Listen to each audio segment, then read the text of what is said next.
أعوذ بالله من الشيطان الرجيم. بسم الله الرحمن الرحيم.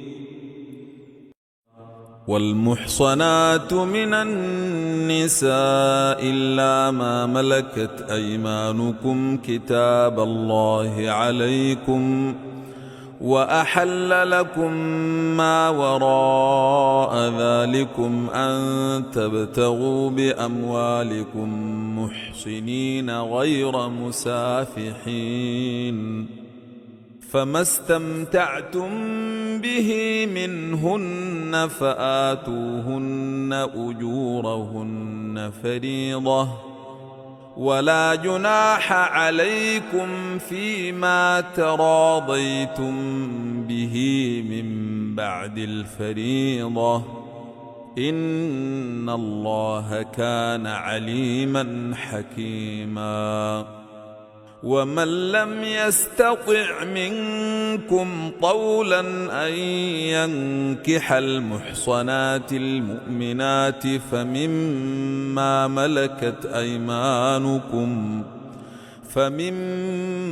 ملكت أيمانكم من فتياتكم المؤمنات، والله أعلم بإيمانكم بعضكم من بعض، فانكحوهن بإذن أهلهن وآتوهن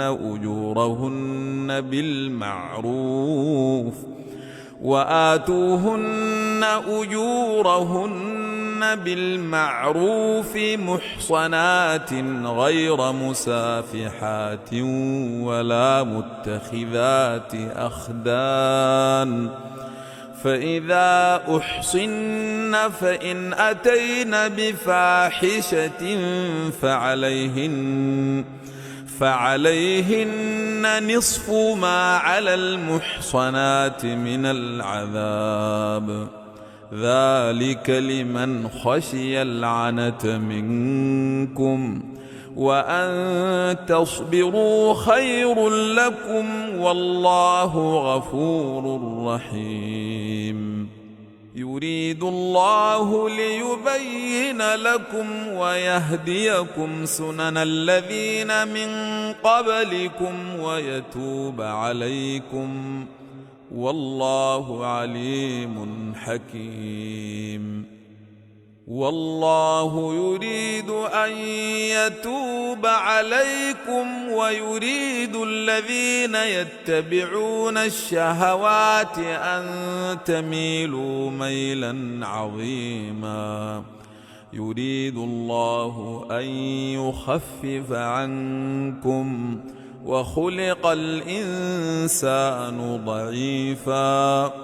يا أيها الذين آمنوا لا تأكلوا أموالكم بينكم بالباطل إلا أن تكون تجارة عن تراض منكم، ولا تقتلوا أنفسكم إن الله كان بكم رحيما.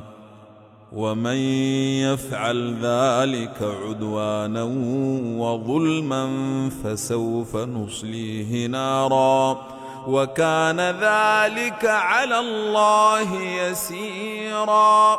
إن تجتنبوا كبائر ما تنهون عنه نكفر عنكم سيئاتكم وندخلكم مدخلا كريما.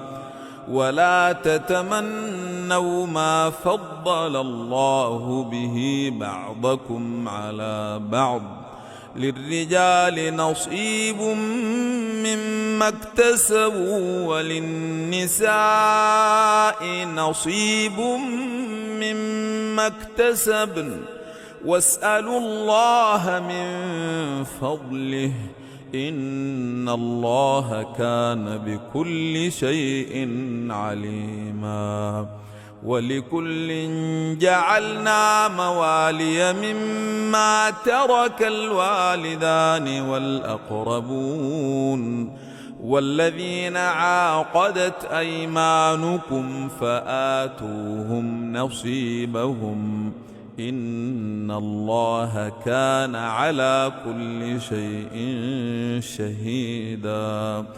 الرجال قوامون على النساء بما فضل الله بعضهم على بعض وبما أنفقوا من أموالهم فالصالحات قانتات حافظات للغيب بما حفظ الله واللاتي تخافون نشوزهن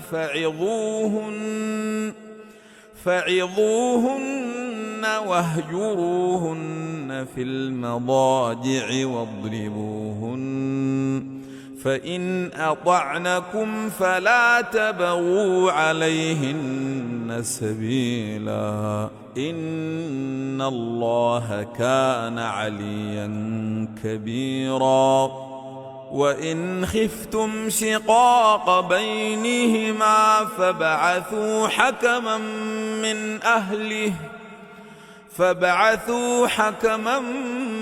أهله وحكما من أهلها إن يريدا إصلاحا يوفق الله بينهما إن الله كان عليما خبيرا. واعبدوا الله ولا تشركوا به شيئا وبالوالدين إحسانا وبذي القربى واليتامى والمساكين والجار ذي القربى والجار الجنب والصاحب بالجنب وابن السبيل وما ملكت أيمانكم إن الله لا يحب من كان مختالا فخورا. الذين يبخلون ويأمرون الناس بالبخل ويكتمون ما آتاهم الله من فضله وأعتدنا للكافرين عذابا مهينا. والذين ينفقون أموالهم رئاء الناس ولا يؤمنون بالله ولا باليوم الآخر ومن يكن الشيطان له قرينا فساء قرينا. وماذا عليهم لو آمنوا بالله واليوم الآخر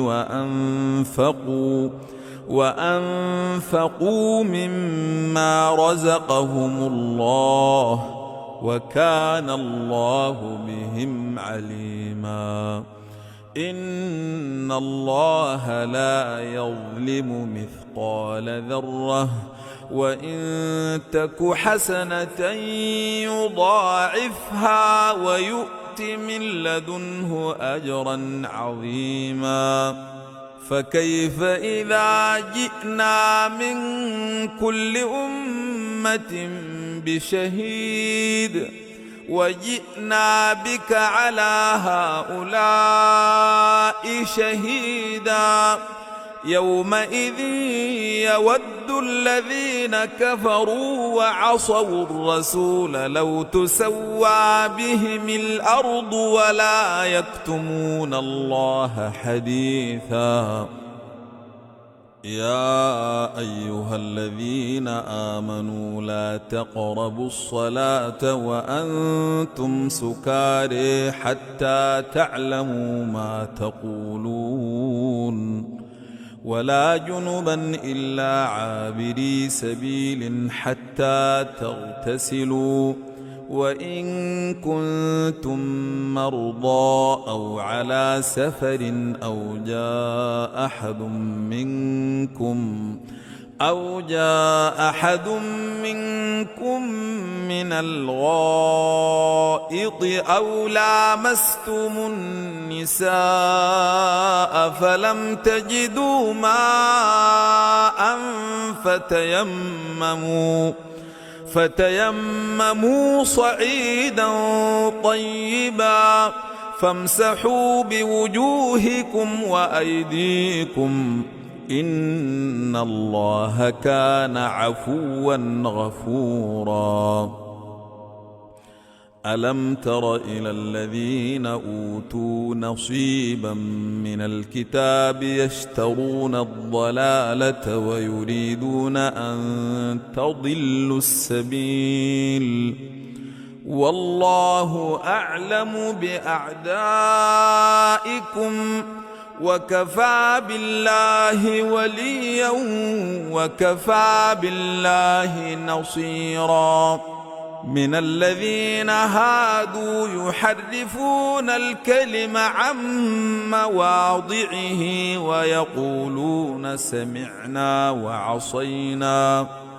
ويقولون سمعنا وعصينا واسمع غير مسمع وراعنا ليا بألسنتهم وطعنا في الدين ولو أنهم قالوا سمعنا وأطعنا واسمع وانظرنا لكان خيرا لهم وأقوم ولكن لعنهم الله بكفرهم فلا يؤمنون إلا قليلا.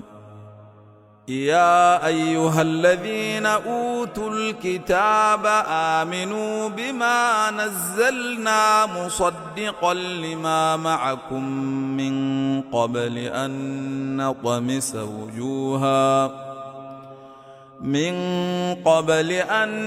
نطمس وجوها فنردها على أدبيرها أو نلعنهم كما لعنا أصحاب السبت وكان أمر الله مفعولا. إن الله لا يغفر أن يشرك به ويغفر ما دون ذلك لمن يشاء ومن يشرك بالله فقد افترى إثما عظيما.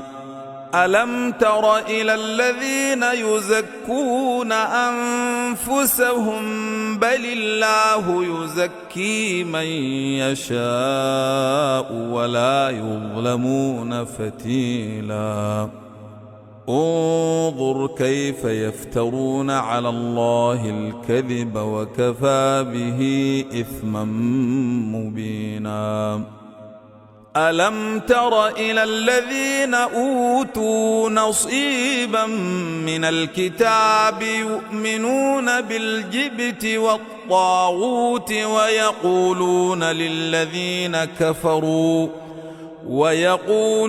للذين كفروا هؤلاء يهدى من الذين آمنوا سبيلا. أولئك الذين لعنهم الله ومن يلعن الله فلن تجد له نصيرا. أم لهم نصيب من الملك فإذا لا يؤتون الناس نقيرا. أم يحسدون الناس على ما آتاهم الله من فضله فقد آتينا آل إبراهيم الكتاب والحكمة وآتيناهم ملكا عظيما. فمنهم من آمن به ومنهم من صد عنه وكفى بجهنم سعيرا. إن الذين كفروا بآياتنا سوف نصليهم نارا كلما نضجت جلودهم بدلناهم جلودا غيرها ليذوقوا العذاب إن الله كان عزيزا حكيما. والذين آمنوا وعملوا الصالحات سندخلهم جنات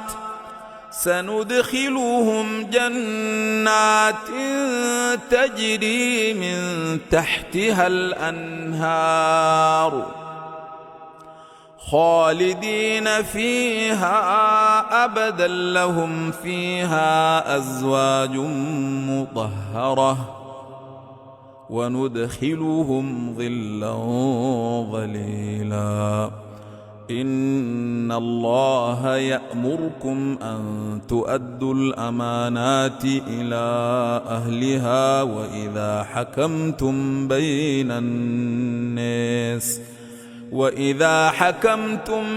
بين الناس أن تحكموا بالعدل إن الله نعما يعظكم به إن الله كان سميعا بصيرا.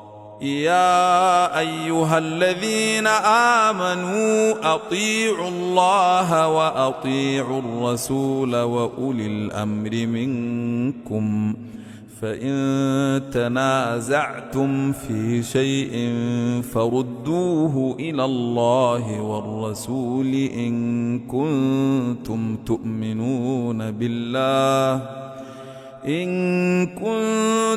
تؤمنون بالله واليوم الآخر ذلك خير وأحسن تأويلا.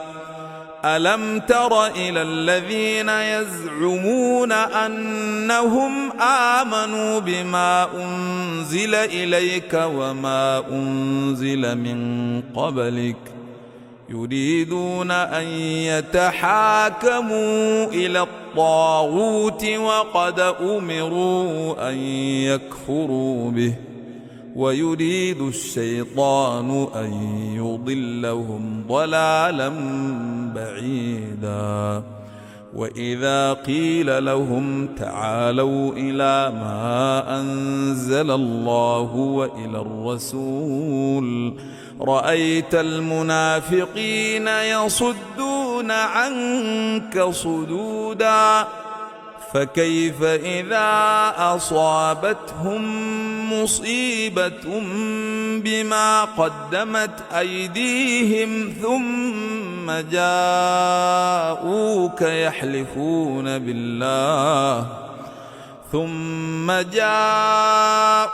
يحلفون بالله إن أردنا إلا إحسانا وتوفيقا. أولئك الذين يعلم الله ما في قلوبهم فأعرض عنهم وعظهم وقل لهم في أنفسهم قولا بليغا. وما أرسلنا من رسول إلا ليطاع بإذن الله ولو أنهم إذ ظلموا أنفسهم جاءوك فاستغفروا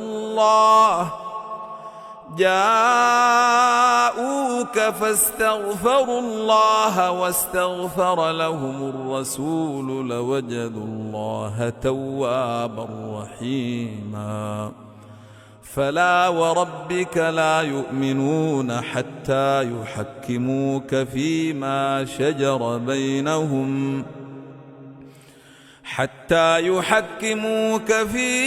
شجر بينهم ثم لا يجدوا في أنفسهم ثم لا يجدوا في أنفسهم حرجا مما قضيت ويسلموا تسليما.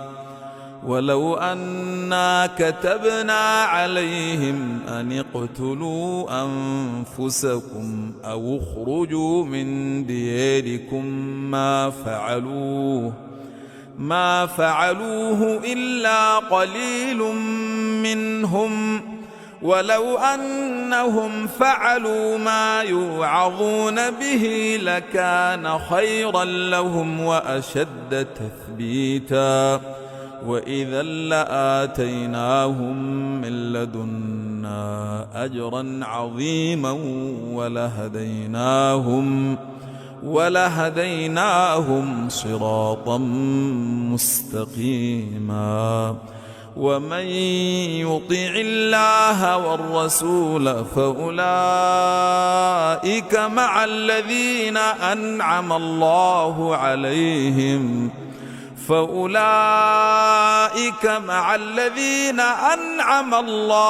عليهم من النبيين والصديقين والشهداء والصالحين، وحسن أولئك رفيقا. ذلك الفضل من الله وكفى بالله عليما. يا أيها الذين آمنوا خذوا حذركم فانفروا ثبات أو انفروا جميعا، وإن منكم لمن ليبطئن فإن أصابتكم مصيبة قال قد أنعم الله علي إذ لم أكن معهم شهيدا، ولئن أصابكم فضل من الله ليقولن كأن لم يكن بينكم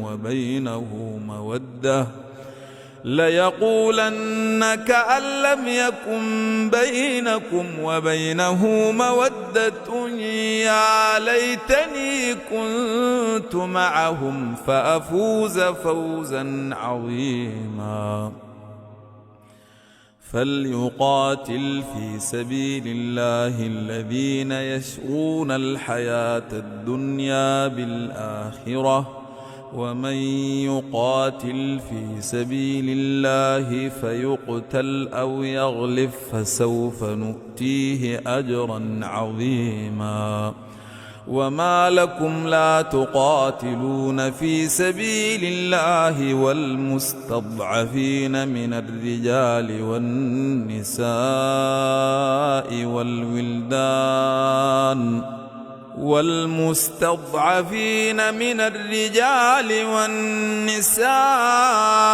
والولدان الذين يقولون ربنا أخرجنا من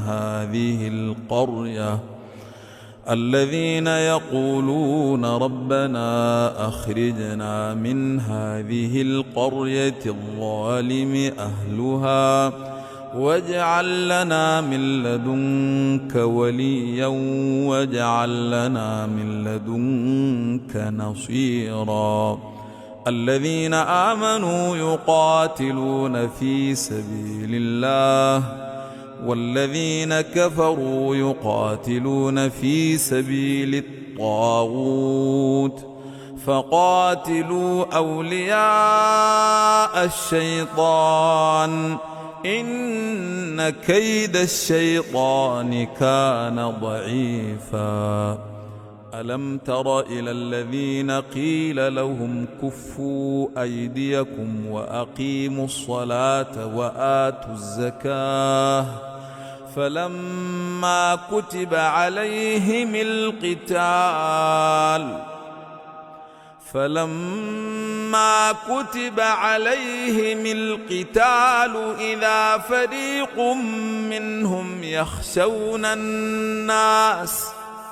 إذا فريق منهم يخشون الناس كخشية الله أو أشد خشية وقالوا ربنا لم كتبت علينا القتال لولا أخرتنا إلى أجل قريب قل متاع الدنيا قليل والآخرة خير لمن اتقى ولا تظلمون فتيلا أينما تكونوا يدرككم الموت ولو كنتم في بروج مشيدة وإن تصبهم حسنة يقولوا هذه من عند الله وإن تصبهم سيئة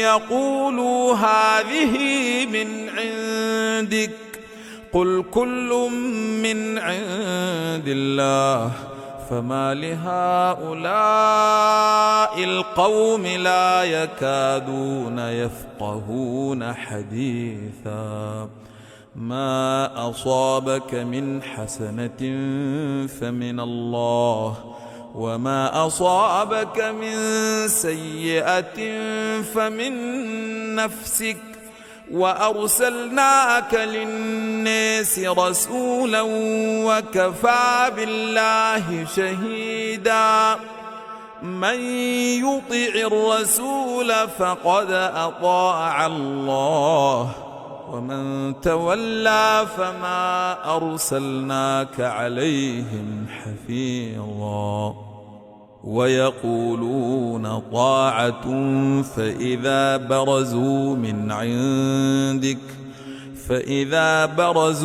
من عندك بيت طائفة منهم غير الذي تقول والله يكتب ما يبيتون فأعرض عنهم وتوكل على الله وكفى بالله وكيلا أفلا يتدبرون القرآن ولو كان من عند غير الله لوجدوا فيه اختلافا كثيرا وإذا جاءهم أمر من الأمن أو الخوف أذاعوا به ولو ردوه إلى الرسول وإلى أولي الأمر منهم لعلمه الذين يستنبطونه منهم ولولا فضل الله عليكم ورحمته لاتبعتم الشيطان إلا قليلا فقاتل في سبيل الله لا تكلف إلا نفسك وحرض المؤمنين عسى الله أن يكف بأس الذين كفروا والله أشد بأسا وأشد تنكيلا من يشفع شفاعة حسنة يكن له نصيب منها ومن يشفع شفاعة سيئة يكن له كفل منها وكان الله على كل شيء مقيتا وإذا حييتم بتحية فحيوا بأحسن منها أو ردوها إن الله كان على كل شيء حسيبا الله لا إله إلا هو ليجمعنكم إلى يوم القيامة لا ريب فيه ومن أصدق من الله حديثا فما لكم في المنافقين فئتين والله أركسهم بما كسبوا أتريدون أن تهدوا من أضل الله ومن يضلل الله فلن تجد له سبيلا ودوا لو تكفرون كما كفروا فتكونون سواء فلا تتخذوا منهم أولياء حتى يهاجروا في سبيل الله فإن تولوا فخذوهم واقتلوهم حيث وجدتموهم ولا تتخذوا منهم وليا ولا نصيرا إلا الذين يصلون إلى قوم بينكم وبينهم ميثاق أو جاءوكم حصرت صدورهم أن يقاتلوكم أو يقاتلوا قومهم ولو شاء الله لسلطهم عليكم فلقاتلوكم فإن اعتزلوكم فلم يقاتلوكم وألقوا إليكم السلم فما جعل الله لكم عليهم سبيلا ستجدون آخرين يريدون أن يأمنوكم ويأمنوا قومهم كلما ردوا إلى الفتنة أركسوا فيها فإن لم يعتزلوكم ويلقوا إليكم السلم ويكفوا أيديهم فخذوهم واقتلوهم حيث ثقفتموهم وأولئكم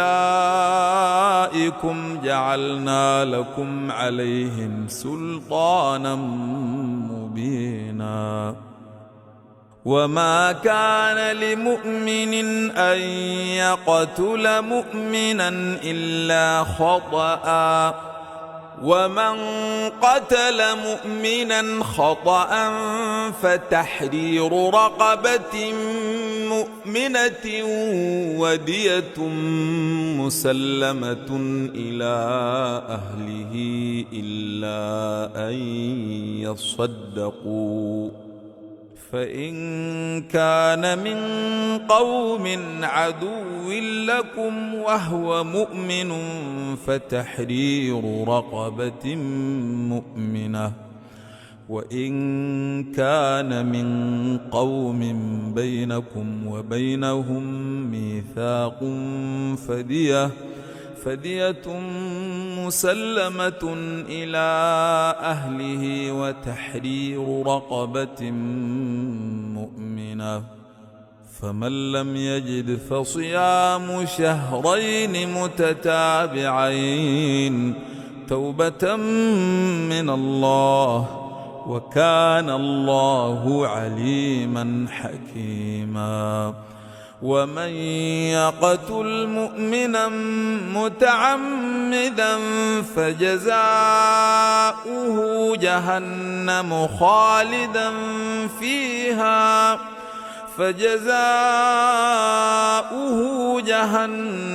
خالدا فيها وغضب الله عليه ولعنه وأعد له عذابا عظيما يا أيها الذين آمنوا إذا ضربتم في سبيل الله فتبينوا ولا تقولوا لمن ألقى إليكم السلام لست مؤمنا تبتغون عرض الحياة الدنيا فعند الله مغانم كثيرة كذلك كنتم من قبل فمن الله عليكم فتبينوا إن الله كان بما تعملون خبيرا لا يستوي القاعدون من المؤمنين غير أولي الضرر والمجاهدون في سبيل الله بأموالهم وأنفسهم. فضل الله المجاهدين بأموالهم وأنفسهم على القاعدين درجة، وكلا وعد الله الحسنى.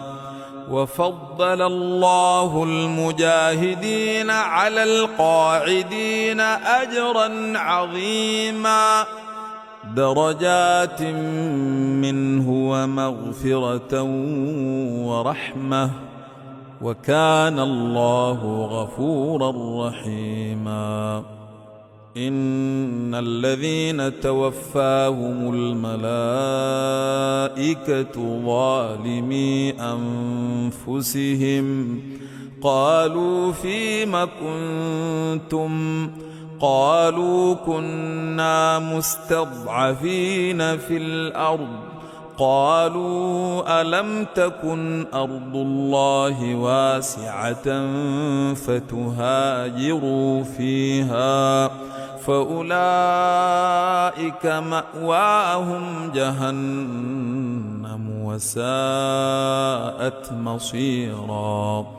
إلا المستضعفين من الرجال والنساء والولدان لا يستطيعون حيلة ولا يهتدون سبيلا، فأولئك عسى الله أن يعفو عنهم، وكان الله عفوا غفورا. ومن يهاجر في سبيل الله يجد في الأرض مراغما كثيرا وسعة. ومن يخرج من بيته مهاجرا إلى الله ورسوله ثم يدركه الموت فقد وقع أجره على الله، وكان الله غفورا رحيما. وإذا ضربتم في الأرض فليس عليكم جناح أن تقصروا من الصلاة إن خفتم أن يفتنكم الذين كفروا، إن الكافرين كانوا لكم عدوا مبينا. وإذا كنت فيهم فأقمت لهم الصلاة فلتقم طائفة منهم معك وليأخذوا أسلحتهم، فإذا سجدوا فليكونوا من ورائكم ولتأت طائفة أخرى لم يصلوا فليصلوا معك وليأخذوا حذرهم وأسلحتهم. ود الذين كفروا لو تغفلون عن أسلحتكم وأمتعتكم فيميلون عليكم ميلة واحدة، ولا جناح عليكم إن كان بكم أذى من مطر أو كنتم مرضى أن تضعوا أسلحتكم وخذوا حذركم، إن الله أعد للكافرين عذابا مهينا. فإذا قضيتم الصلاة فاذكروا الله قياما وقعودا وعلى جنوبكم، فإذا اطمأننتم فأقيموا الصلاة، إن الصلاة كانت على المؤمنين كتابا موقوتا. ولا تهنوا في ابتغاء القوم إن تكونوا تألمون فإنهم يألمون كما تألمون وترجون من الله ما لا يرجون وكان الله عليما حكيما. إنا أنزلنا إليك الكتاب بالحق لتحكم بين الناس بما أريك الله ولا تكن للخائنين خصيما واستغفر الله إن الله كان غفورا رحيما. ولا تجادل عن الذين يختانون أنفسهم إن الله لا يحب من كان خوانا أثيما. يستخفون من الناس ولا يستخفون من الله وهو معهم إذ يبيتون ما لا يرضى من القول وكان الله بما يعملون محيطا. ها أنتم هؤلاء جادلتم عنهم في الحياة الدنيا فمن يجادل الله عنهم يوم القيامة أم من يكون عليهم وكيلا. ومن يعمل سوءا أو يظلم نفسه ثم يستغفر الله يجد الله غفورا رحيما. ومن يكسب إثما فإنما يكسبه على نفسه وكان الله عليما حكيما. ومن يكسب خطيئة أو إثما ثم يرم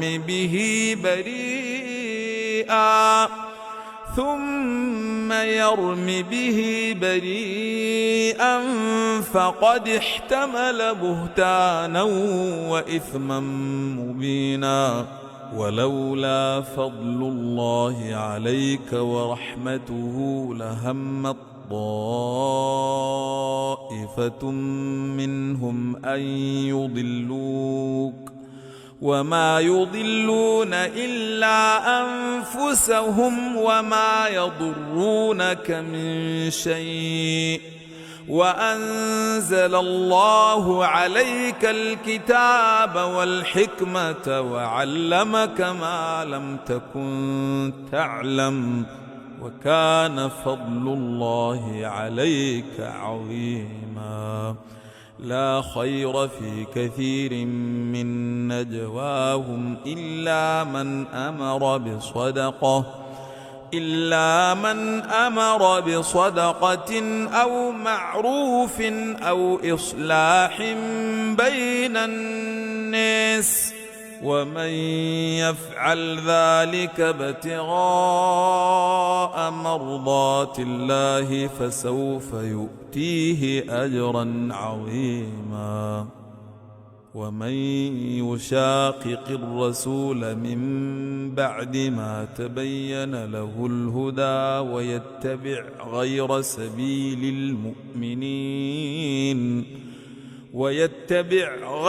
سبيل المؤمنين نوله ما تولى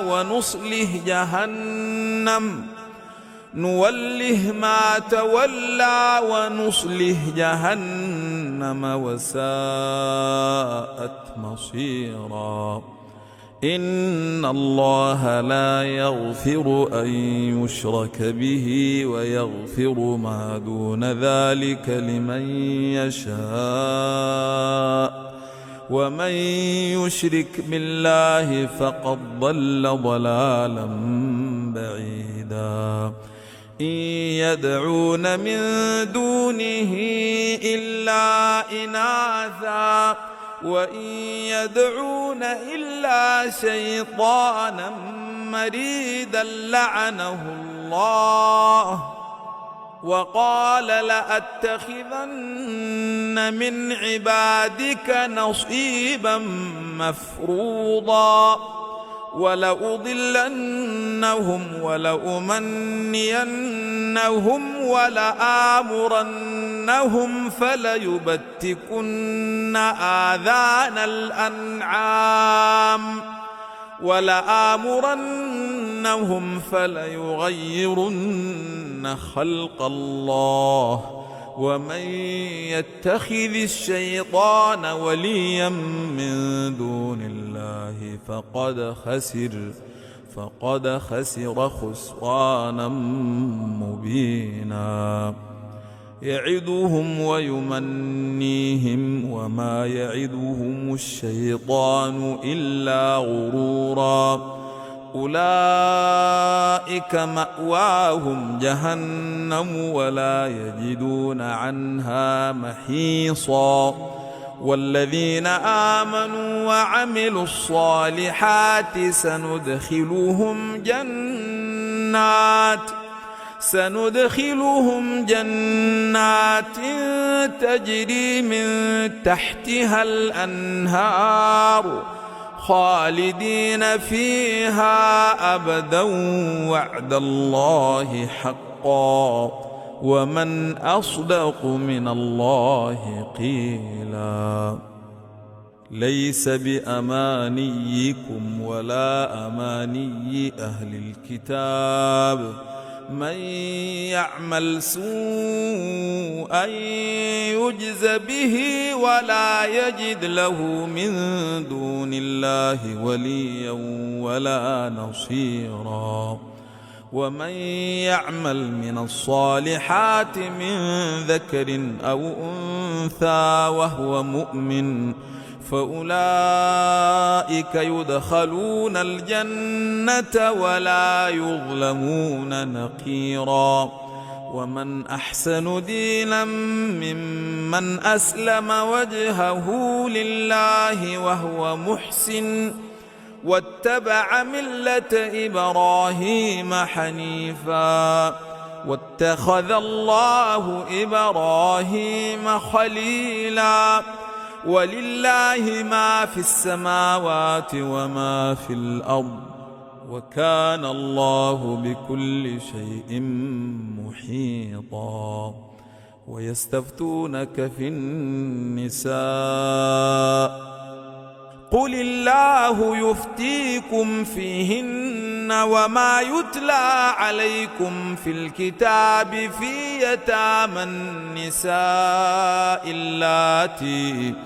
يتامى النساء اللاتي لا تؤتونهن ما كتب لهن وترغبون أن تنكحوهن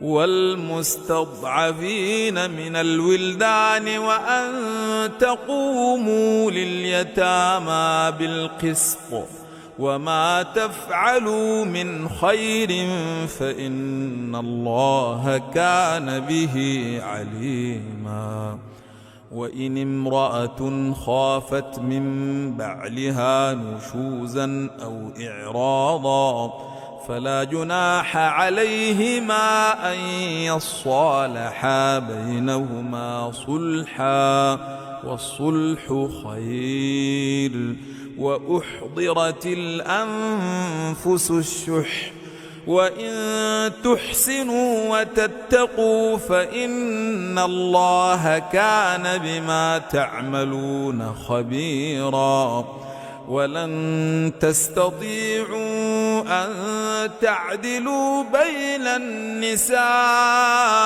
ولو حرصتم فلا تميلوا كل الميل فتذروها كالمعلقة وإن تصلحوا وتتقوا فإن الله كان غفورا رحيما وإن يتفرقا يغن الله كلا من سعته وكان الله واسعا حكيما. ولله ما في السماوات وما في الأرض. ولقد وصينا الذين أوتوا الكتاب من قبلكم وإياكم أن اتقوا الله وإن تكفروا فإن لله ما في السماوات وما في الأرض وكان الله غنيا حميدا. ولله ما في السماوات وما في الأرض وكفى بالله وكيلا. إن يشأ يذهبكم أيها الناس ويأت بآخرين وكان الله على ذلك قديرا. من كان يريد ثواب الدنيا فعند الله ثواب الدنيا والآخرة وكان الله سميعا بصيرا. يا أيها الذين آمنوا كونوا قوامين بالقسط شهداء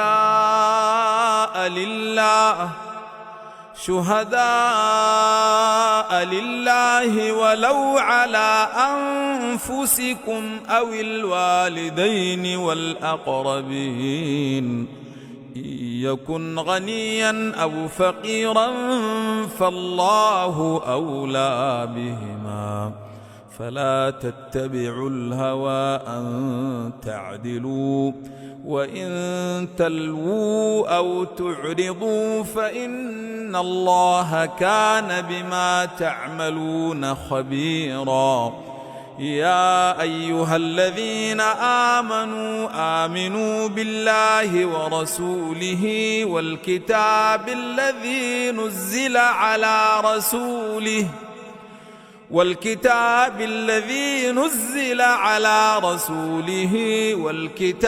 الذي أنزل من قبل ومن يكفر بالله وملائكته وكتبه ورسله واليوم الآخر فقد ضل ضلالا بعيدا. إن الذين آمنوا ثم كفروا ثم آمنوا ثم كفروا ثم ازدادوا كفرا لم يكن الله ليغفر لهم ولا ليهديهم سبيلا. بشر المنافقين بأن لهم عذابا أليما. الذين يتخذون الكافرين أولياء من دون المؤمنين أيبتغون عندهم العزة فإن العزة لله جميعا. وقد نزل عليكم في الكتاب أن إذا سمعتم آيات الله يكفر بها ويستهزأ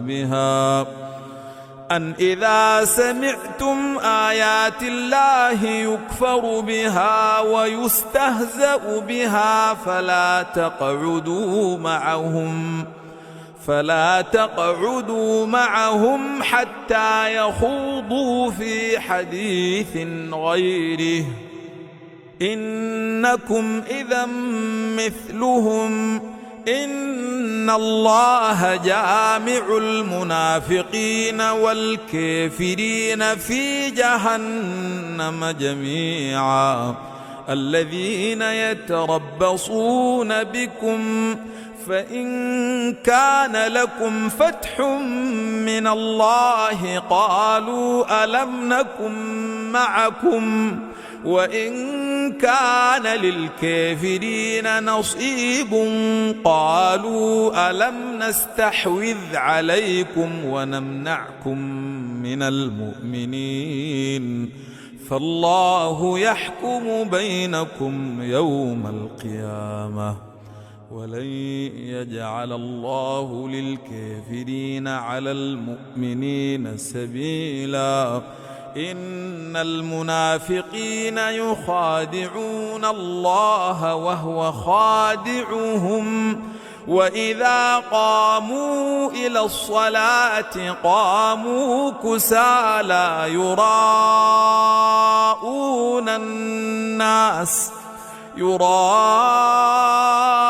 الناس ولا يذكرون الله إلا قليلا مذبذبين بين ذلك لا إله هؤلاء ولا إله هؤلاء ومن يضلل الله فلن تجد له سبيلا يا أيها الذين آمنوا لا تتخذوا الكافرين أولياء من دون المؤمنين أتريدون أن تجعلوا لله عليكم سلطانا مبينا إن المنافقين في الدرك الأسفل من النار ولن تجد لهم نصيرا إلا الذين تابوا وأصلحوا واعتصموا بالله